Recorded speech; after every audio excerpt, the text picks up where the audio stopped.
It Can't Happen Here by Sinclair Lewis, Chapter 21. It was not only the November sleet setting up a forbidding curtain before the mountains, turning the roadways into slipperiness on which a car would swing around and crash into poles that kept Remus stubbornly at home that morning, sitting on his shoulder blades before the fireplace. It was the feeling that there was no point in going to the office, no chance even of a picturesque fight. But he was not contented before the fire. He could find no authentic news, even in the papers from Boston or New York, in both of which the morning papers had been combined by the government into one sheet, rich in comic strips and syndicated gossip from Hollywood, and indeed lacking only any news. He cursed, threw down the New York Daily Corporate, and tried to read a new novel about a lady whose husband was indelicate in bed, and who was too absorbed by the novels he wrote about lady novelists, whose husbands were too absorbed by the novels they wrote about lady novelists to appreciate the fine sensibilities of lady novelists who wrote about gentlemen novelists. Anyway, he chucked the book after the newspaper. The lady's woes did not seem very important now in a burning world. He could hear Emma in the kitchen discussing with Mrs. Candy the best way of making chicken pie. They talked without relief. Really, they were not so much talking as thinking aloud. Remus admitted that the nice making of a chicken pie was a thing of consequence, but the blur of voices irritated him. Then Sissy slammed into the room, and Sissy should an hour ago have been at high school, where she was a senior to graduate next year and possibly go to some new and horrible provincial university. "What ho! What are you doing home? Why aren't you in school?" "Oh, that." She squatted on the padded fender seat, chin in hands, looking up at him, not seeing him. "I don't know that I'll ever go there anymore. You have to repeat a new oath every morning.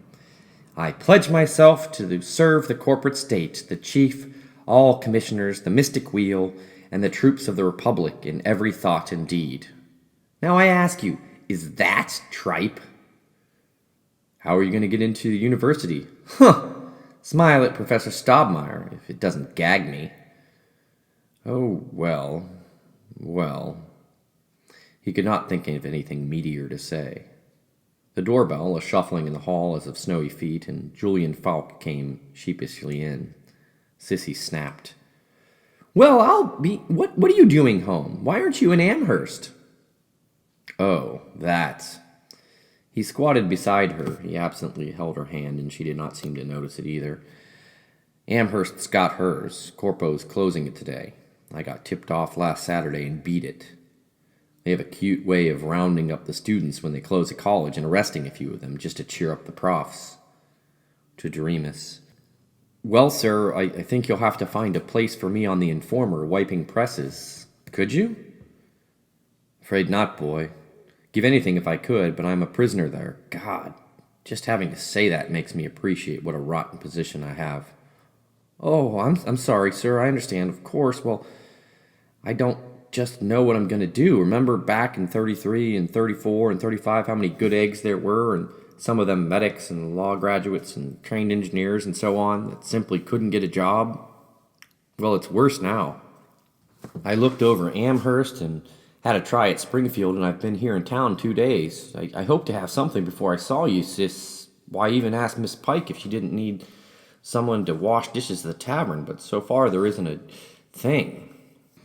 Young gentleman, 2 years in college, 99.3 pure and thorough knowledge, 39 articles. Able to drive car, teach tennis and contract. Amiable disposition, desires position, digging ditches." "You will get something. I'll see you do, my poppet," insisted Sissy. She was less modernistic and cold with Julian now than Remus had thought her. "Thanks, sis, but honest to God, I hope I'm not whining, but it looks like I'll either have to enlist in the lousy MMs or go to a labor camp. I can't stay home and sponge on Granddad. The poor old Reverend hasn't got enough to keep a pussycat in face powder." Look it, Sissy clinched with Julian, bust him unabashed. "I've got an idea, a new stunt. You know, one of these new careers for youth things. Listen, last summer there was a friend of Lindy Pike's staying with her, and she was an interior decorator from Buffalo, and she said they have a hell of a sissy time getting real, genuine old hand human beings that everybody wants so much now in those phony old English suburban living rooms. Well, look, round here there's tens of million old barns with Hand-aged beams just falling down. Farmer's probably glad to have you haul 'em off. I kind of thought about it for myself, being an architect, and John Polycop said he'd sell me a swell, dirty-looking old 5-ton truck for $400 in pre-inflation real money, and on time. Let's you and me try a load of assorted fancy beams. Swell, said Julian. Well, said Doremus. Come on, Sissy leaped up. Let's go and ask Lindy what she thinks. She's the only one in this family that's got any business sense. I don't seem to hanker much after going out there in this weather, nasty roads, Doremus puffed. Nonsense, Doremus. With Julian driving, he's a poor speller and his backhand is fierce, but as a driver, he's better than I am. Well, it's a pleasure to skid with him. Come on. Hey, Mother. We'll be back in an hour or two. If Emma ever got beyond her distant, "Why, I thought you were in school already," none of the three musketeers heard it. They were bundling up and crawling out into the sleet. Lorinda Pike was in the tavern kitchen in a calico print with rolled sleeves, dipping donuts into a deep fat, a picture right out of the romantic days which Buzz Winthrop was trying to restore, when a female who had brought up 11 children and been midwife to dozens of cows was regarded as too fragile to vote.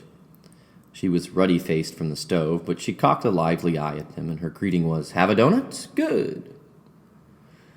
She led them from the kitchen with its attendant and eavesdropping horde of a Canuck kitchen maid and 2 cats, and they sat in the beautiful butler's pantry with its shelved rows of Italian majolica plates and cups and saucers, entirely unsuitable to Vermont, attesting a certain artiness in Lorinda, yet by their cleanliness and order revealing her as a sound worker. Sissy sketched her plan. Behind the statistics there was an agreeable picture of herself and Julian, gypsies in khaki on the seat of a gypsy truck peddling silvery old pine rafters. "Nope, not a chance," said Lorinda regretfully.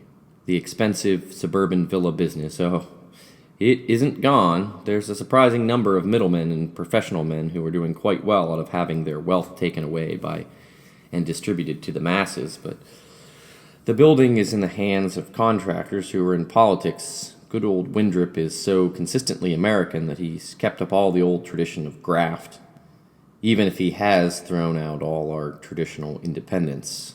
They wouldn't leave you 1 cent profit." "She's probably right," said Doremus. "Be the first time I ever was, then," sniffed Lorinda. "Why, it was so simple that I thought women voters knew too well to fall for noble words on the radio." They sat in the sedan outside the tavern, Julian and Sissy in front, Doremus in the back seat, dignified and miserable in mummy swathings.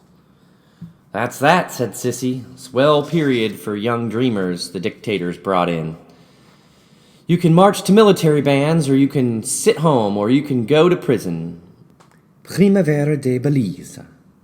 "Yes, well, I've got to find something to do, Sissy. Are you going to marry me as soon as I get a job?"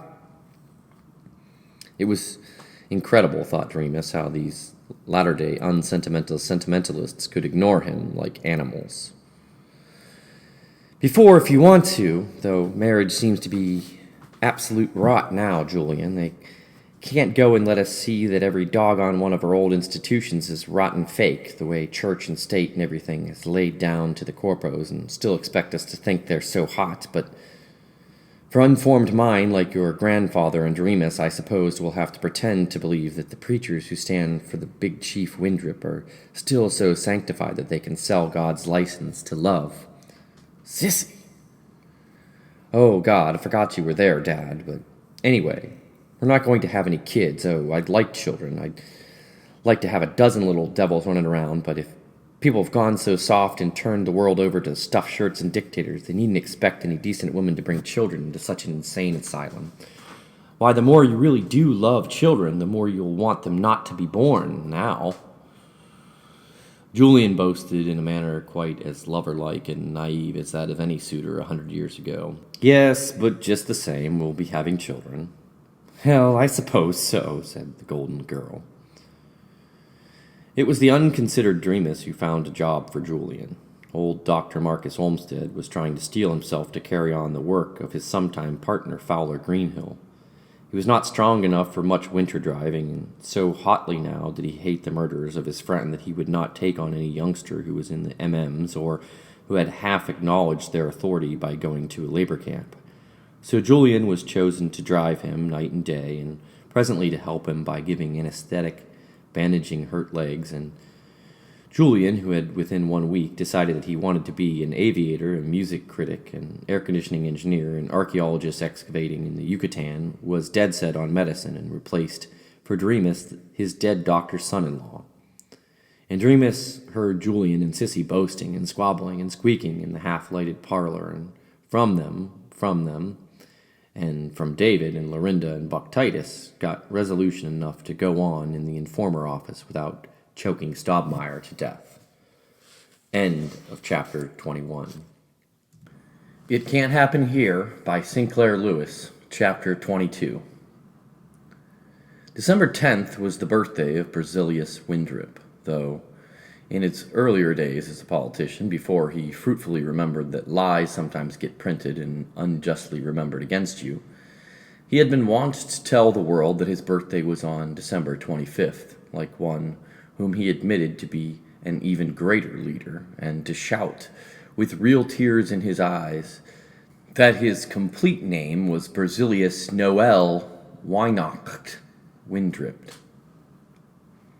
His birthday in 1937 he commemorated by the historical Order of Regulation, which stated that though the corporate government had proved both its stability and its goodwill, there were still certain stupid or vicious elements who, in their foul envy of corpo success, wanted to destroy everything that was good.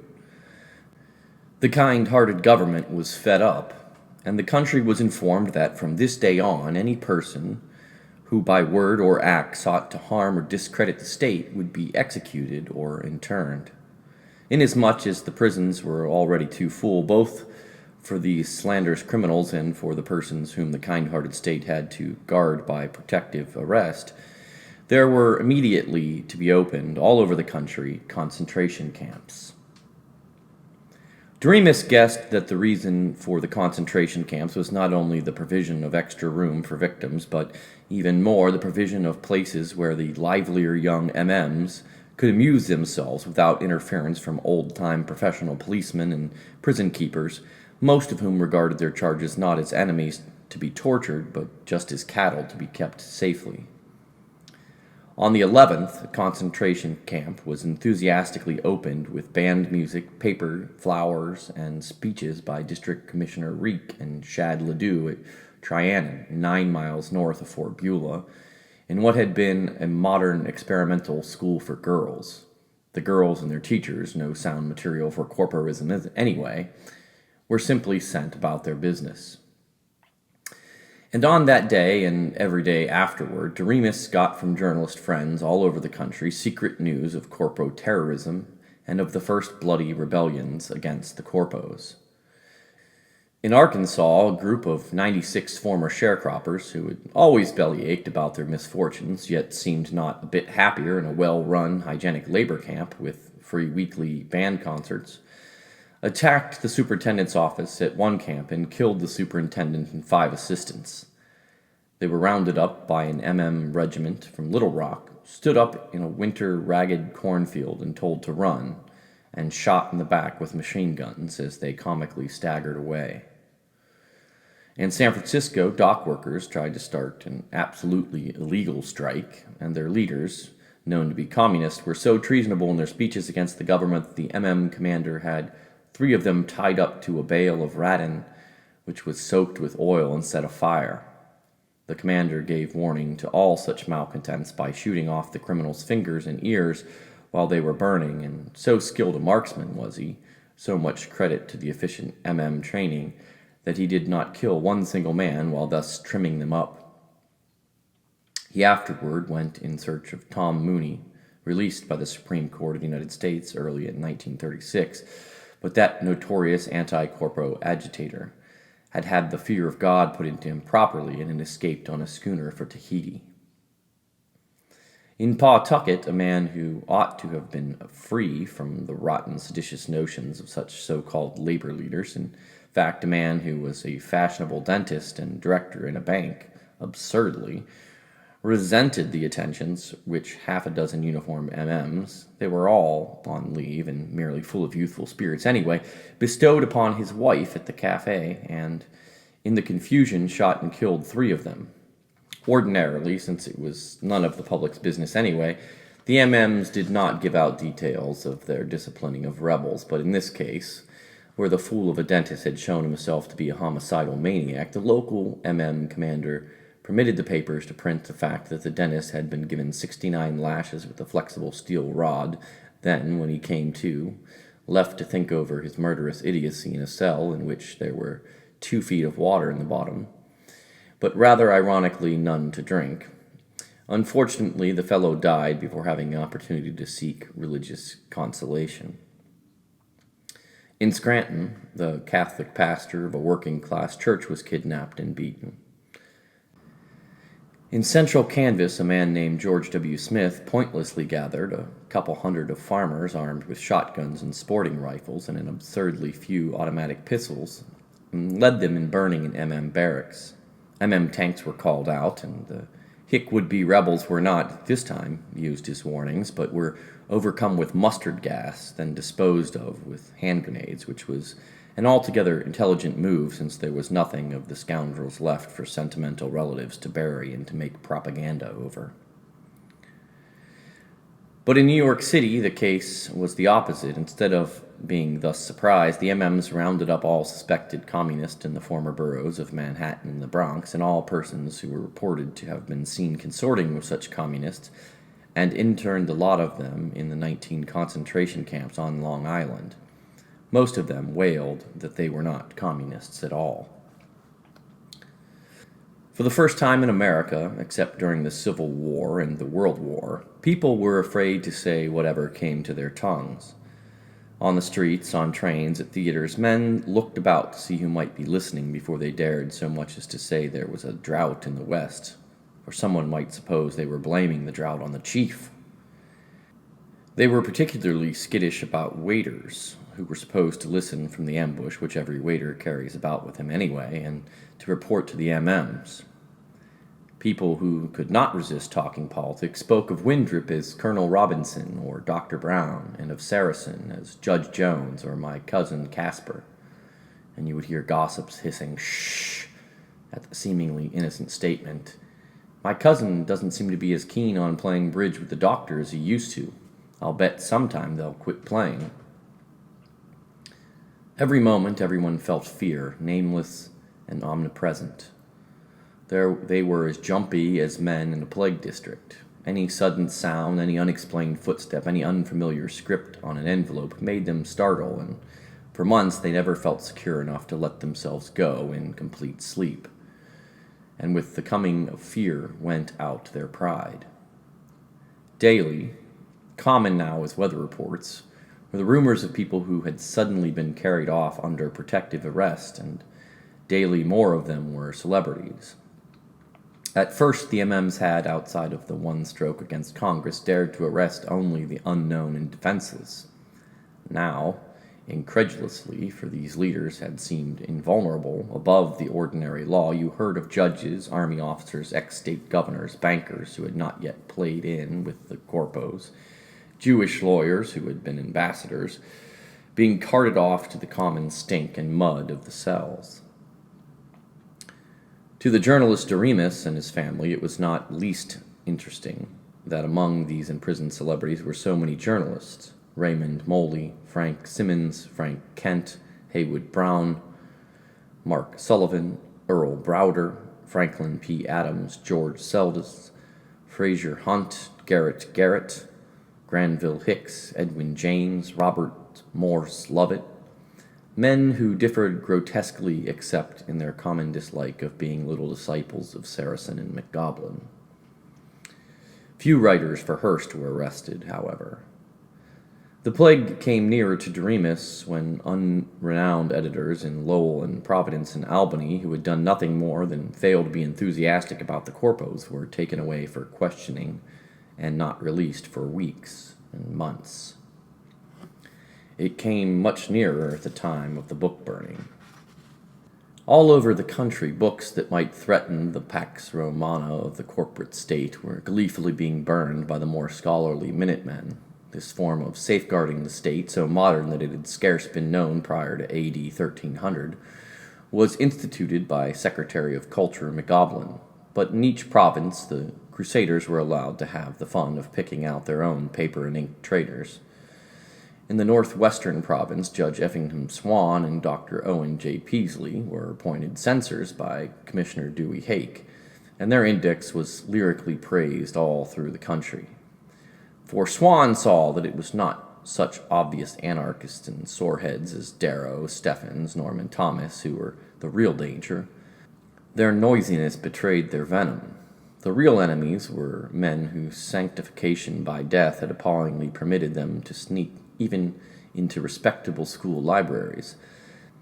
Men so perverse that they had been traitors to the corpo state years and years before there had been any corpo state, and Swan, with Peasley chirping agreement, barred from all sale or possession the books of Thoreau, Emerson, Whittier, Whitman, Mark Twain, Howells, and The New Freedom by Woodrow Wilson, for though in later life Wilson became a sound manipulative politician, he had earlier been troubled with itching ideals. It goes without saying that Swan denounced all such atheistic foreigners, dead or alive, as Wells, Marx, Shaw, and the Mann brothers, Tolstoy, and P.G. Wodehouse, with his unscrupulous propaganda against the aristocratic tradition. Who could tell, perhaps someday, in the corporate empire, he might be Sir Effingham Swan, Bart. And in one item Swan showed blinding genius. He had the foresight to see the peril of that cynical volume, the collected sayings of Will Rogers. Of the book burnings in Syracuse and Schenectady and Hartford, dreamists had heard, but they had seemed improbable as ghost stories. The Jessup family were at dinner just after 7 when on the porch they heard the trampings they had half expected, altogether dreaded. Mrs. Candy, even the icicle Mrs. Candy, held her breast in agitation before she stalked out to open the door. Even David sat at the table, spoon suspended in the air. Shad's voice, "In the name of the chief!" Harsh feet in the hall, and Shad waddling into the room, cap on, hand on pistol, but grinning with leering, genial bawling. "Ha! Are ye, folks? Search for bad books. Orders the district commissioner. Come on, Jessup." He looked at the fireplace to which he had once brought so many armfuls of wood and snickered. "If you'll just sit down in the other room—" "I will like hell just sit down in the other room. We're burning the books tonight. Snap to it, Jessup." Shad looked at the exasperated Emma. He looked at Sissy. He winked with heavy deliberation and chuckled. "How are you, Miss Jessup? Hello, sis. How's the kid?"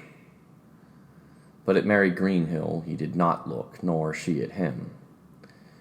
In the hall Doremus found Shad's entourage, 4 sheepish MNs and a more sheepish Emil Stobmeyer, who whimpered, Just orders, just orders." Doremus safely said nothing and led them up to his study. Now, a week before, he had removed every publication that any sane corpo could consider radical, his Das Kapital and Veblen, and all the Russian novels, and even Sumner's Folkways and Freud's Civilization and its discontents, Thoreau and the other hoary scoundrels banned by Swan, old files of the Nation and New Republic, and such copies as he had been able to get of Walt Trowbridge's Lance for Democracy, had removed them and hidden them inside an old horsehair sofa in the upper hall. "I told you there was nothing," said Stobmeyer after the search. "Let's go," said Shad. "Ha! I know this house, Ensign. I used to work here, had the privilege of putting up those storm windows you can see there, and of getting bawled out right here in this room. You won't remember those times, Doc. When I used to mow your lawn, too, and you used to be so snotty." Stobmeyer blushed. "You bet. I know my way around, and there's a lot of full books downstairs in the sitting room." Indeed, in that apartment, variously called the drawing room, the living room, and the sitting room, the parlor, and once even by a spinster who thought editors were romantic, the studio, There were 200 or 300 volumes, mostly in standard sets. Shad glumly stared at them, the while he rubbed the faded Brussels carpet with his spurs. He was worried. He had to find something seditious. He pointed at Doremus's dearest treasure, the 34-volume extra-illustrated edition of Dickens, which had been his father's and his father's only insane extravagance. Shad demanded of Stobmeyer, "That guy Dickens, didn't he do a lot of complaining about conditions, about schools and the police and everything?" Stobmeyer protested. "Yes, Shad, but Captain Ledoux, that was hundreds of years ago, and makes no difference. Dead skunk stinks worse than a live one," Doremus cried. "Yes, but not for 100 years besides." The MMs, obeying Shad's gesture, were already yanking the volumes of Dickens from the shelves, dropping them on the floor, covers crackling. Doremus seized an MM's arm.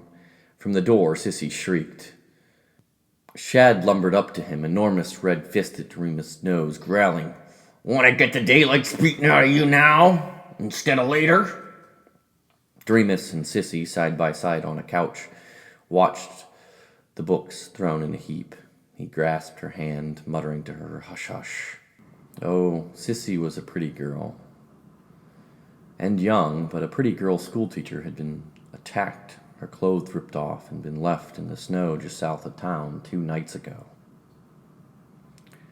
Doremus could not have stayed away from the book burning. It was like seeing for the last time the face of a dead friend. Kindling, excelsior, and spruce logs had been heaped on the thin snow on the green. Tomorrow there would be a fine patch burned in a 100-year-old sward. Round the pyre danced MMs, schoolboys, students from the rather ratty business college on Elm Street, and unknown farmed lads, seizing books from the pile guarded by the broadly cheerful Shad and skimming them into the flames.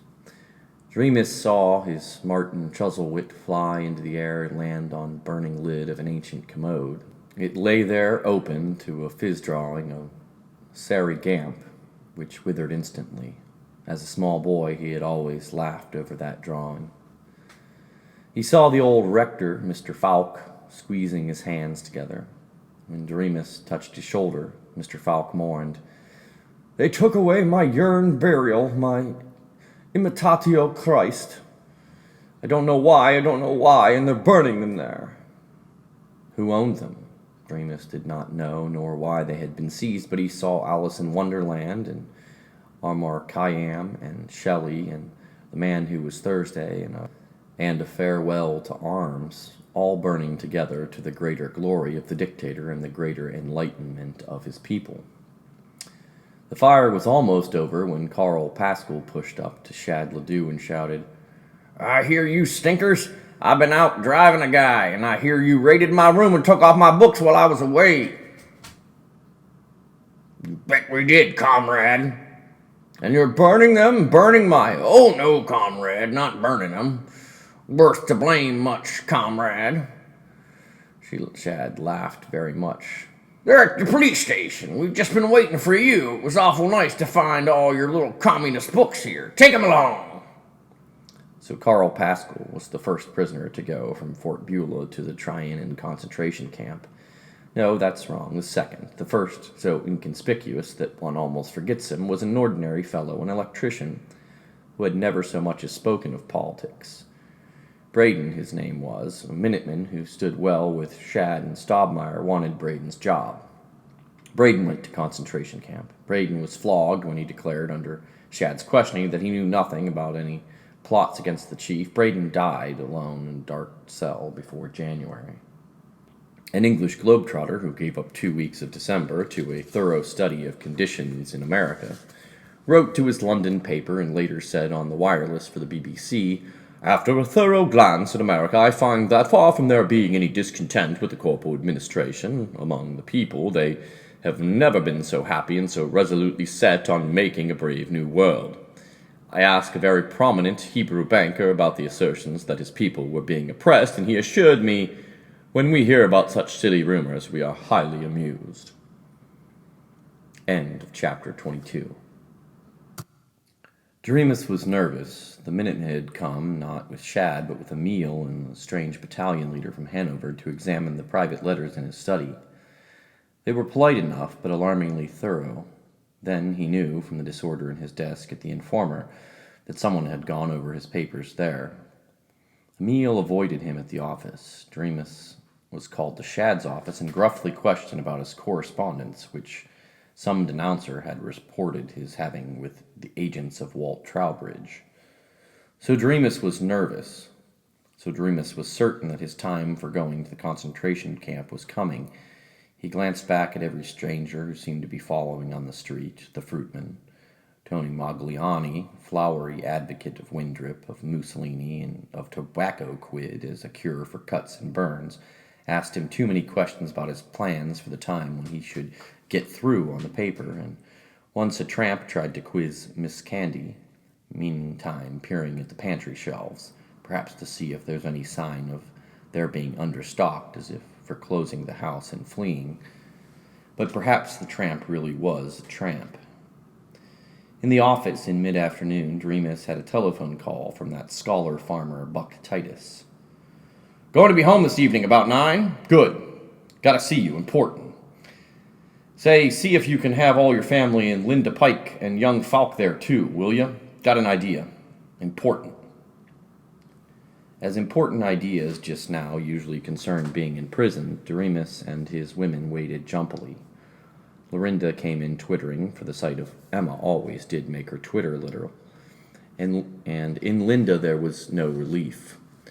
Julian came in shyly, and there was no relief in Julian. Mrs. Candy brought in unsolicited tea with a dash of rum, and in her was some relief, but it was all a dullness of fidgety waiting till Buck slammed in 10 minutes late and very snowy. "Sort of keep waiting, but I've been telephoning.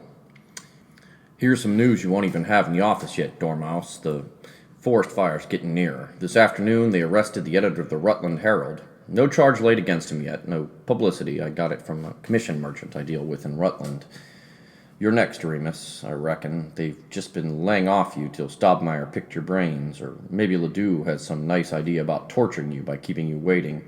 Anyway, you've got to get out, and tomorrow, to Canada, to stay, by automobile.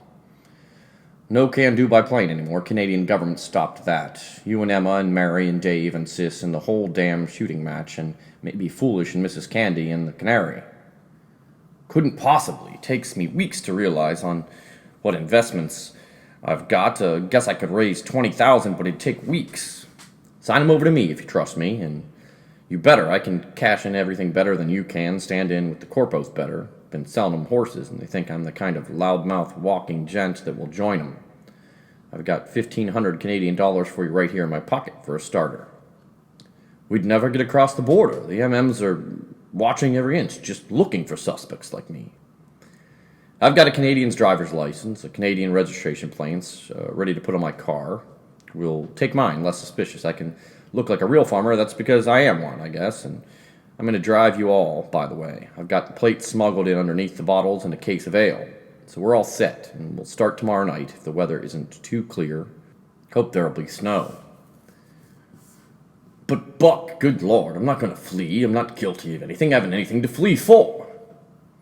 Just your life, my boy, just your life. I'm not afraid of them. Oh, yes, you are.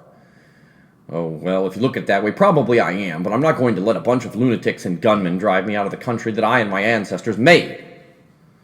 Emma choked with the effort to think of something convincing. Mary seemed without tears to be weeping. Sissy squeaked. Julian and Lorinda started to speak and interrupted each other, and it was the uninvited Mrs. Candy who, from the doorway, led off. Now, isn't it that like a man? Stubborn as mules, all of them. Every one, and show-offs, the whole lot of them. Of course, you just wouldn't stop and think how your woman folks will feel if you get took off and shot. You just stand in front of the locomotive and claim that because you were on the section gang that built the track, you got more right there than the engine has, and then when it's gone over you and gone away, you'll expect us to all think what a hero you were. Well, maybe some call it being a hero, but, well, confound it all, you picking on me and trying to get me all mixed up and not carry out my duty to the state as I see it. You're over 60, Doremus. Maybe a lot of us can do our duty better now from Canada than we can here, like Walt Trowbridge. besought Lorinda. Emma looked at her friend Lorinda with no particular affection. But to let the corpo steal the country and nobody protest? No! That's the kind of argument that sent a few million out to die to make the world safe for democracy and a cinch for fascism, scoffed Buck. Dad, come with us, because we can't go without you, and I'm getting scared here. Sissy sounded scared, too. Sissy, the unconquerable. This afternoon, Shad stopped me on the street and wanted me to go out with him. He tickled my chin, the little darling. But honestly, the way he smirked as if he was so sure of me, I got scared. I'll get a shotgun and... Why, I'll kill the... Wait, I'll get my hands on... cried Doremus, Julian, and Buck all together, and they glared at one another, then looked sheepish as Foolish barked at the racket. And Mrs. Candy, leaning like a frozen codfish against the door jamb, snorted, Some more locomotive batters.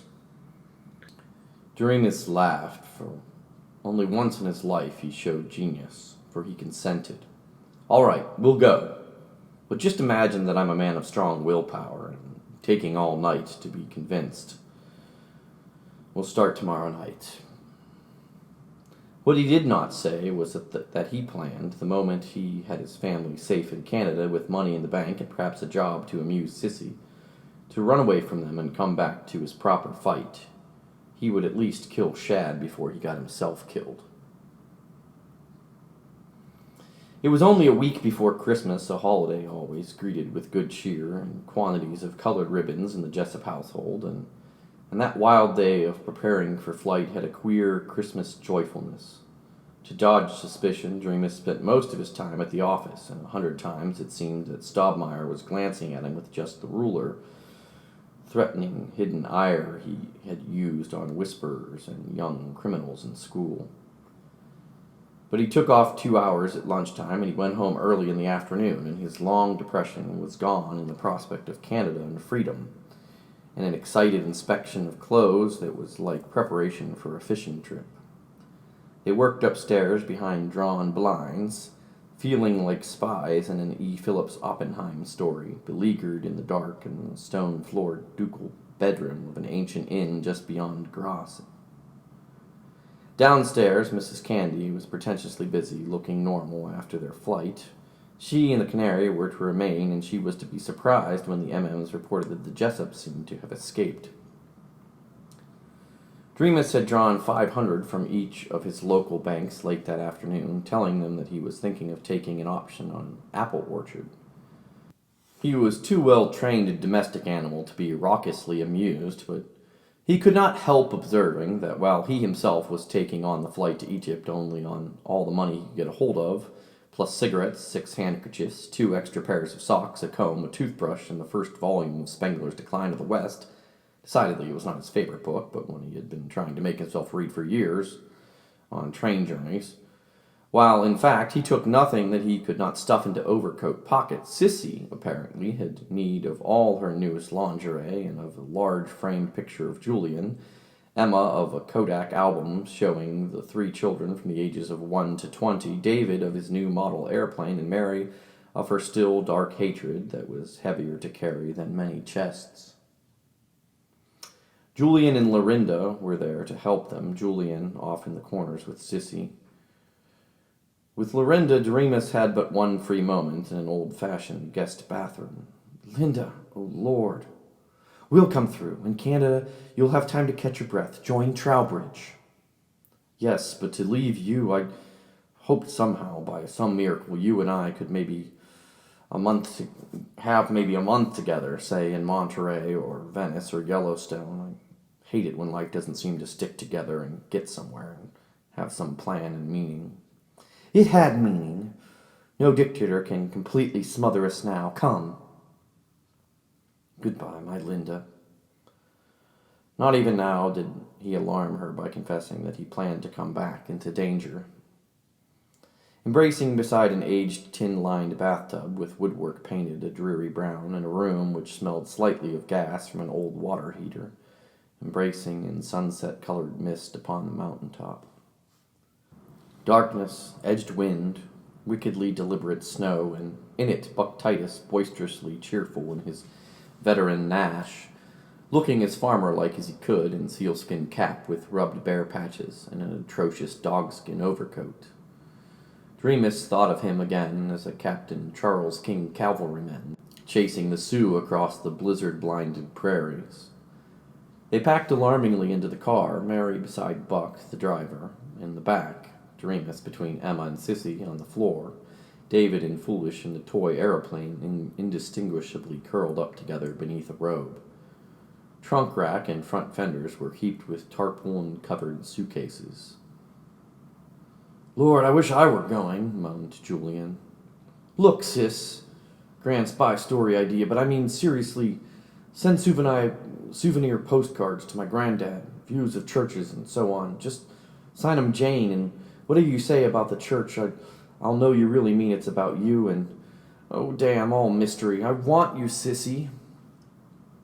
Mrs. Candy whisked a bundle in among the already intolerable mess of baggage which promised to descend on Dreamus's knees and David's head, and she snapped, "Well, if you folks must go flying around the country, it's a coconut layer cake," savagely. "Soon as you get around the corner, throw the full thing in the ditch if you want to." She fled, sobbing, into the kitchen, where Lorinda stood in the lighted doorway, silent, her trembling hands out to them. The car was already lurching in the snow before they had sneaked through Fort Beulah by shadowy back streets and started streaking northward. Sissy sang out cheerfully, "Well, Christmas in Canada, Skittles and beer, and lots of holly." "Oh, do they have Santa Claus in Canada?" came David's voice, wondering, childish, slightly muffled by lap robe and the furry ears of Foolish. "Of course they do, dearie," Emma reassured him and to the grown-ups. "Now, wasn't that the cutest thing?" To Dreamus, Sissy whispered, "Darn well ought to be cute. Took me 10 minutes to teach him to say that this afternoon. Hold my hand. I hope Buck knows how to drive." Buck Titus knew every back road from Fort Beulah to the border, preferably in filthy weather like tonight. Beyond Trianon, he pulled the car up deep-rutted roads on which you would have to back if you were to pass anyone. Up grades on which the car knocked and panted into lonely hills by a zigzag of roads they jerked towards Canada. Wet snow sheathed the windshield, then froze, and Buck had to drive with his head thrust out through an open window, and the blast came in and circled round their stiff necks. Dreamus could see nothing save the back of Buck's twisted, taut neck and the icy windshield most of the time. Just now and then, a light far below the level of the road indicated they were sliding along a shelf road, and if they skidded off, they would keep going 100 feet, 200 feet downward, probably turning over and over. Once they did skid, and while they panted in an eternity for 4 seconds, Buck yanked the car up the bankside beside the road, down to the left again, and finally straight, speeding on as if nothing had happened while Dreamus felt feeble in the knees. For a long while he kept going rigid with fear, but he sank into misery, too cold and deaf to feel anything except a slow desire to vomit as the car lurched. Probably he slept, at least he awakened to a sensation of pushing the car anxiously uphill as she bucked and stuttered in an effort to make a slippery rise. Suppose the engine died, suppose the brakes would not hold, and they slid back downhill, reeling, bursting off the road and down. A great many suppositions tortured him hour by hour.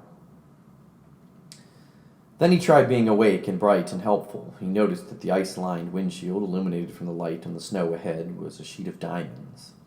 He noticed it, but he couldn't get himself to think much of diamonds, even in sheets. He tried conversation. "Cheer up. Breakfast at dawn, across the border," he tried on Sissy. "Breakfast," she said bitterly. And they crunched on in that moving coffin with only a sheet of diamonds and Buck's silhouette alive in the world. After unnumbered hours, the car reared and tumbled and reared again.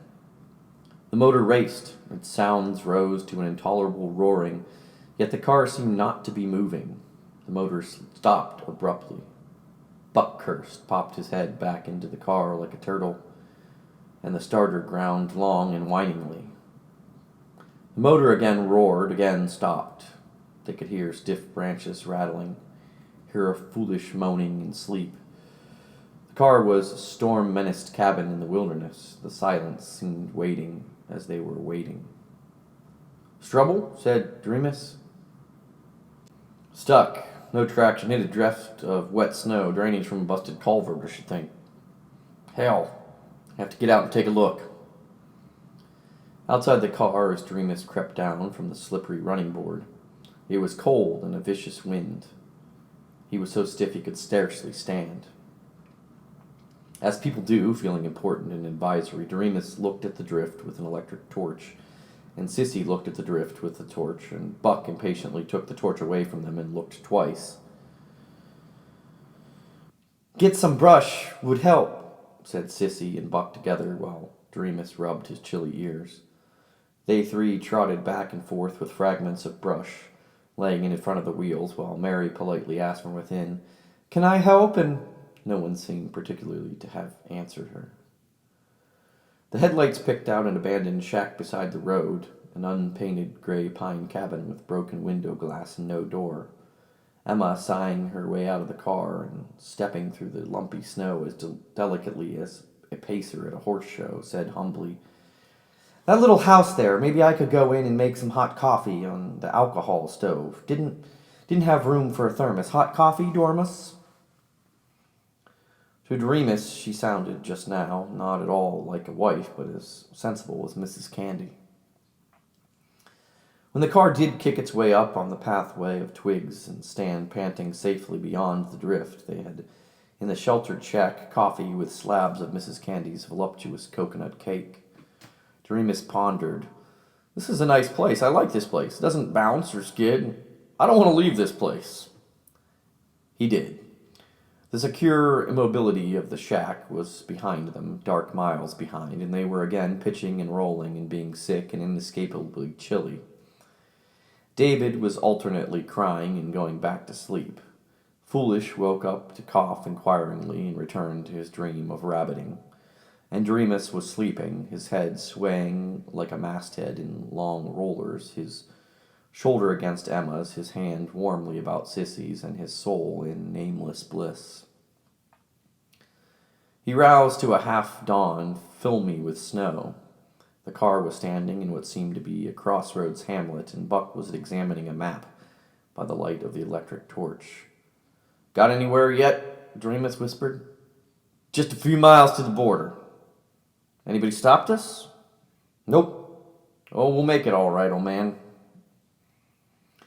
Out of East Berkshire, Buck took not the main road to the border, but an old wood lane so little used that the ruts were twin snakes. Though Dreamus said nothing, the others felt his intensity, his anxiety that was like listening for an enemy in the dark. David sat up, the blue motor robe about him. Foolish started, snorted, looked offended, but catching the spirit of the moment, comfortably laid a paw on Dreamus's knee and insisted on shaking hands over and over as gravely as a Venetian senator or undertaker. They dropped into the dimness of a tree-walled hollow. A searchlight darted and rested hotly on them, so dazzling them that Buck almost ran off the road. "Confound it," he said gently.